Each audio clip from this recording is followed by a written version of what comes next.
Atsar inilah yang menerangkan dengan jelas kondisi buruk yang dimaksud, yaitu meliputi lemahnya nilai-nilai agama, serta mangkatnya para ulama dengan berbagai dampak yang ditimbulkannya, seperti kesaliman, kefasikan, dan maraknya kebodohan.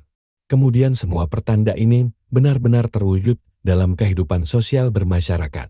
Hadits ini juga merupakan mukjizat Rasulullah Shallallahu Alaihi Wasallam yang mana beliau telah mengabarkan bahwa kondisi zaman akan semakin memburuk hingga tibanya hari kiamat nanti. Dan inilah kondisi yang terjadi. Kadang sebagian orang ada yang salah paham.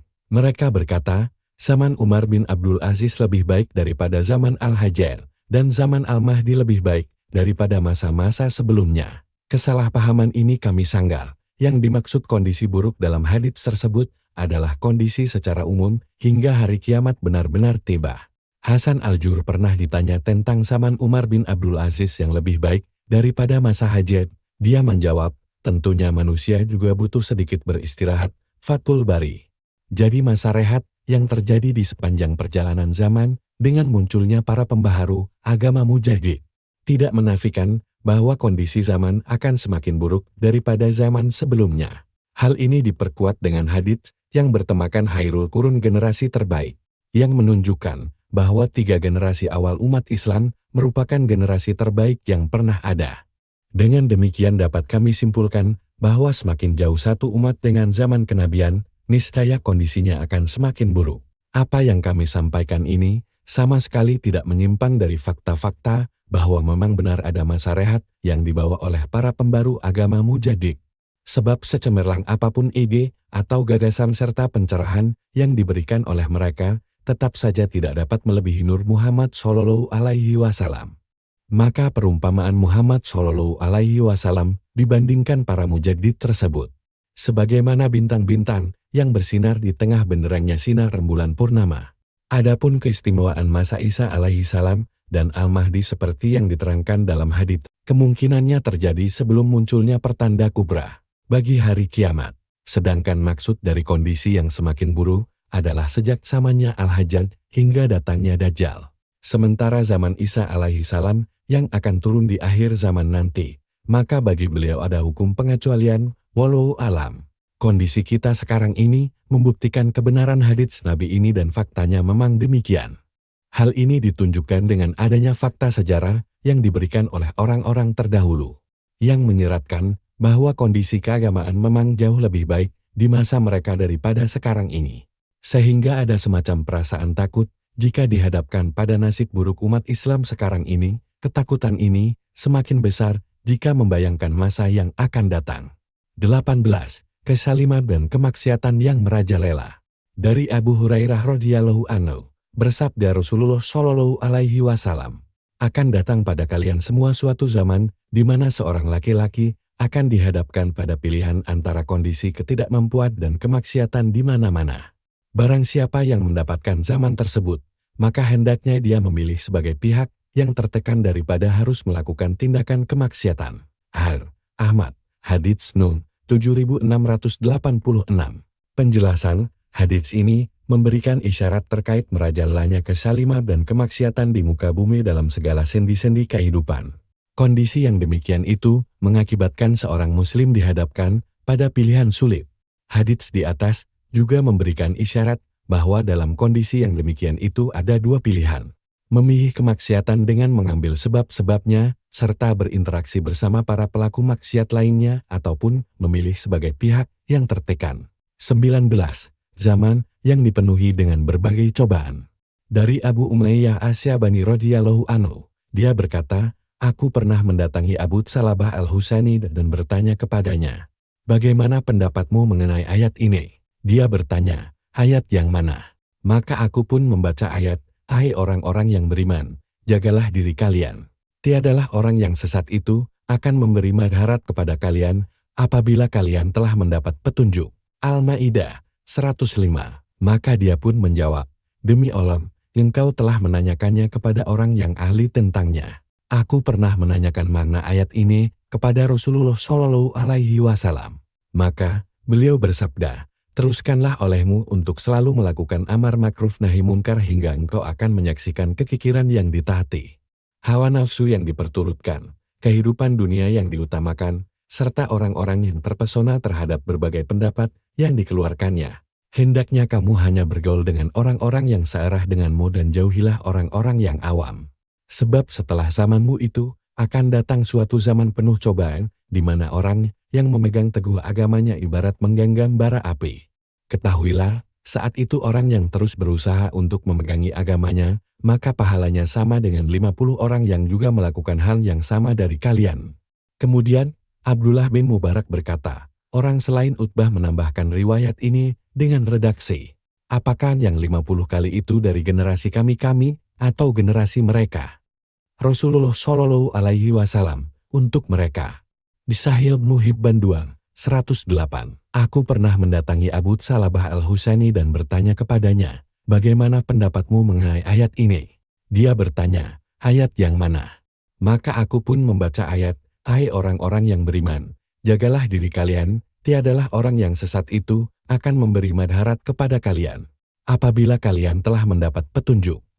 Al-Ma'idah 105. Maka dia pun menjawab, demi Allah, engkau telah menanyakannya kepada orang yang ahli tentangnya. Aku pernah menanyakan makna ayat ini kepada Rasulullah Shallallahu Alaihi Wasallam, maka beliau bersabda, teruskanlah olehmu untuk selalu melakukan amar makruf nahi munkar hingga engkau akan menyaksikan kekikiran yang ditaati, hawa nafsu yang diperturutkan, kehidupan dunia yang diutamakan, serta orang-orang yang terpesona terhadap berbagai pendapat yang dikeluarkannya. Hendaknya kamu hanya bergaul dengan orang-orang yang searah denganmu dan jauhilah orang-orang yang awam. Sebab setelah zamanmu itu, akan datang suatu zaman penuh cobaan, di mana orang yang memegang teguh agamanya ibarat menggenggam bara api. Ketahuilah, saat itu orang yang terus berusaha untuk memegangi agamanya, maka pahalanya sama dengan 50 orang yang juga melakukan hal yang sama dari kalian. Kemudian, Abdullah bin Mubarak berkata, orang selain Utbah menambahkan riwayat ini dengan redaksi, apakah yang 50 kali itu dari generasi kami atau generasi mereka? Rasulullah Shallallahu Alaihi Wasallam menjawab, untuk mereka. Sahih Muhibban 2 Oktober 8. Dari Anas bin Malik radhiyallahu anhu, Rasulullah Shallallahu Alaihi Wasallam bersabda, akan datang pada manusia suatu zaman, di mana orang yang bersabar dalam agamanya bagaikan orang yang menggenggam bara api. Air At-Tirmizi, Al-Fitan, Hadits No. 2361, beliau menyatakan bahwa hadits ini hasan lagi gharib jika dilihat dari jalur yang satu ini. Umar bin Syakir meriwayatkan hadits ini, bukan sebatas dari orang-orang tertentu. Penjelasan kedua hadits ini secara jelas mengindikasikan adanya perubahan zaman, kerusakan penduduknya, banyaknya fitnah yang membinasakan, berbagai macam musibah, serta ujian yang akan ditimpakan di akhir zaman kepada para kekasih Allah. Saat itu tiada lagi orang yang teguh dalam memegang agama dan ajaran agamanya melainkan orang-orang yang diberi kesabaran yang tinggi. Seperti orang yang tidak kuat memegang bara api, seperti itulah sulitnya berpegang teguh kepada ajaran agama. Hadits ini memberi isyarat kepada setiap mukmin mengenai dua perkara. Pertama, besarnya cobaan yang dia hadapi serta kefasikan. Namun pada sisi yang lain, keimanan di saat itu telah begitu lemah, sehingga harus diperjuangkan dengan kesabaran. Mengenai makna hadits di atas, At-Tirmidzi menyatakan, maksudnya, sebagaimana orang yang tidak kuasa memegang bara api untuk bersabar dalam menahan panas bara tersebut. Demikianlah kondisi yang dialami oleh orang-orang yang tetap teguh terhadap agamanya di zaman itu. Mereka tidak kuasa berpegang teguh kepada agamanya karena begitu banyaknya pelaku kemaksiatan dan sarana kemaksiatan, tersebar luasnya kefasikan, serta belum lagi lemahnya keimanan. Tuhfah al-Ahwansi. Kedua, beratnya cobaan yang mana pada saat itu setiap orang pasti membayangkan bahwa dirinya tidak akan dapat menjaga imannya kecuali dengan kesabaran yang maksimal. Artinya setiap mukmin akan ditimpa cobaan yang sangat besar di hari-hari itu, bagaimana orang-orang yang sungguh-sungguh bersabar dalam memegang bara api dengan tangannya. Mengenai makna ini, Al-Qari memberikan komentarnya. Secara kasat mata, seperti halnya orang yang tidak mungkin memegang bara api dengan tangannya kecuali dengan kesabaran yang maksimal, serta dengan segenap kesanggupannya, maka seperti itulah orang-orang di zaman tersebut. Mereka tidak akan mungkin menjaga agama serta cahaya keimanannya melainkan dengan kesabaran yang tinggi. Tuhfah al-Ahwazi. Dari hadits yang diriwayatkan oleh Abu Salabah radhiyallahu anhu jelas sekali bahwasanya di ayyamus sabr hari-hari kesabaran tersebut, masih ada orang-orang yang tetap teguh memegang keimanannya dengan kebenaran dan kesabaran. Mereka inilah At-Taifah Al-Mansyurah yang hidup dalam keterasingan yang kedua. Dan mereka ini tetap bersungguh-sungguh dalam memegang agama Allah, sehingga sempurna janji Allah yang telah Dia tetapkan bagi mereka. Mereka itu orang-orang yang akan mendapatkan pahala yang amat besar dari Allah Subhanahu wa Ta'ala, sebagai balasan atas keteguhan mereka dalam memegang agamanya. Sampai pada batas dilipat gandakan pahala mereka di ayyamus sabr hari-hari kesabaran 50 kali lipat dari pahalanya para sahabat. Mengenai keunggulan mereka ini, dalam atsar yang lain, disebutkan bahwasanya para sahabat itu mempunyai berbagai faktor pendukung dalam kebaikan. Sedangkan At-Taifah Al-Mansurah tidak mempunyai berbagai sarana pendukung dalam kebaikan. Maksud sarana pendukung di sini adalah keberadaan Rasulullah Shallallahu Alaihi Wasallam di tengah-tengah para sahabat dan wahyu pun masih turun.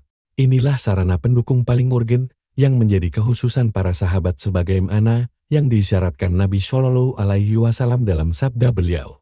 Beruntunglah orang yang pernah bertemu denganku kemudian dia beriman. Kemudian beruntunglah, dan beruntunglah orang yang belum pernah melihatku tetapi dia tetap beriman kepadaku. Al-Musnad 387. Pahala yang dilipat gandakan melebihi pahala para sahabat ini, sama sekali tidak menghilangkan keistimewaan para sahabat sebagai manusia yang paling utama, dan generasi mereka sebagai generasi terbaik. Artinya kelebihan jumlah pahala yang mereka dapatkan itu hanya berlaku jika mereka beriman, dan hanya dari sisi ini saja. Sementara keutamaan yang hanya pada sisi kecil, sama sekali tidak dapat disamakan dengan keutamaan yang mencakup keseluruhan.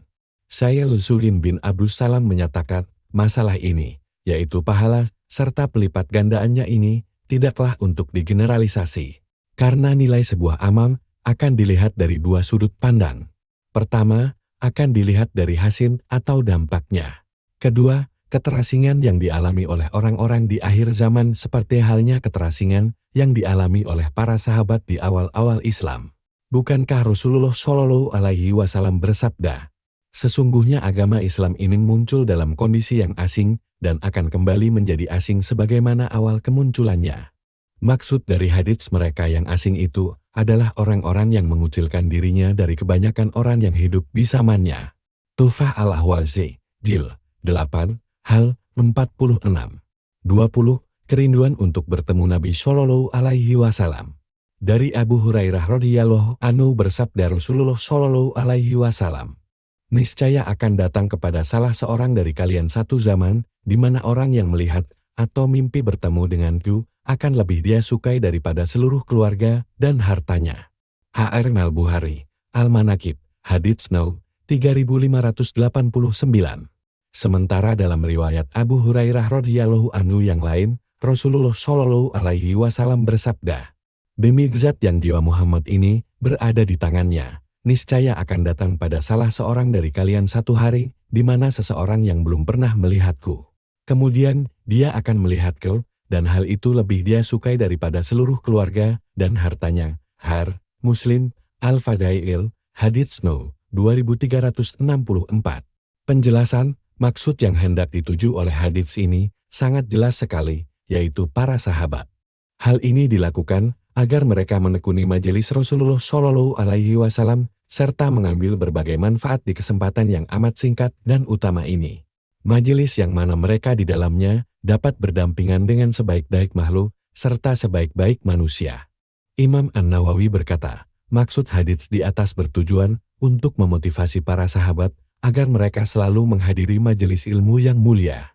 Di samping mereka juga dimotivasi agar selalu mendampingi Rasulullah Shallallahu Alaihi Wasallam, baik ketika beliau berada di rumah ataupun ketika bepergian guna menyaksikan bagaimana perilaku beliau dalam setiap kondisi, dan juga agar mereka tetap tekun belajar syariat serta menjaga batas-batasnya. Juga sebagai pemberitahuan bahwasanya mereka akan sangat menyesal jika mereka tidak semakin rajin dalam mendampingi beliau serta menghadiri majelis beliau. Muslim Bishar An-Nawawi. Kemungkinan lain dari maksud hadits tersebut ditujukan kepada seluruh umat beliau. Sebab mimpi bertemu Nabi Shallallahu Alaihi Wasallam dalam tidur ataupun kerinduan untuk bermimpi melihat beliau lebih banyak terjadi pada hati orang yang beriman. Di saat sedikitnya pertolongan, serta orang-orang yang sibuk dengan gemerlapnya dunia. Sebagaimana yang sudah diketahui, semakin jauh jarak zaman seseorang dengan zaman Nabi Shallallahu Alaihi Wasallam, maka semakin kuat pula kerinduan orang yang beriman untuk bertemu dengan beliau. Di samping memimpikan beliau adalah pertanda baik, kokon, serta tajamnya keimanan seseorang. Bisa dikatakan bahwasanya sisi yang paling utama jika seseorang ditakdirkan mimpi bertemu Nabi Shallallahu Alaihi Wasallam adalah dia orang yang terjamin dalam kebaikan. Orang suci tidak akan ditemui di dalam mimpi kecuali oleh orang yang juga suci. Bisa jadi kerinduan untuk bertemu Nabi Shallallahu Alaihi Wasallam ini akan semakin menggelora jika sebelumnya dia pernah bertemu Nabi Shallallahu Alaihi Wasallam dalam mimpinya. Dan kerinduan inilah yang telah mengalahkan di dalam hatinya sebagian besar kecintaan terhadap yang lainnya, termasuk keluarga dan hartanya. Ibnu Hajar berkata, masing-masing sahabat sangat merindukan agar bisa melihat Rasulullah Shallallahu Alaihi Wasallam setelah beliau mangkat. Bahkan mereka ini merasa sangat kehilangan melebihi kehilangan sanak famili atau kehilangan harta. Kami menyatakan hal ini setelah membuktikan bahwa sejak beliau mangkat hingga sekarang ini, setiap orang mukmin pasti akan berharap dapat bertemu Nabi Shallallahu Alaihi Wasallam dalam mimpinya. Bagaimana mereka tidak merasa kehilangan, sedangkan beliau mempunyai kedudukan yang tinggi di hati mereka. Sebagaimana yang telah diketahui, setelah masa kenabian berlalu, maka yang tersisa bagi orang-orang mukmin hanyalah kabar gembira yang tercermin dalam mimpi baik, yang mana mereka dapat melihat kabar gembira tersebut di dalamnya, atau Rasulullah Shallallahu Alaihi Wasallam diperlihatkan kepadanya. Dan mimpi terbaik di antara mimpi-mimpi yang baik adalah mimpi bertemu Nabi Shallallahu Alaihi Wasallam sang pembawa risalah. Sebab setan tidak akan dapat menjelma dalam rupa beliau yang mulia ini. Ya Allah, berilah kami kenikmatan untuk bertemu dengan sang kekasih Muhammad Shallallahu Alaihi Wasallam.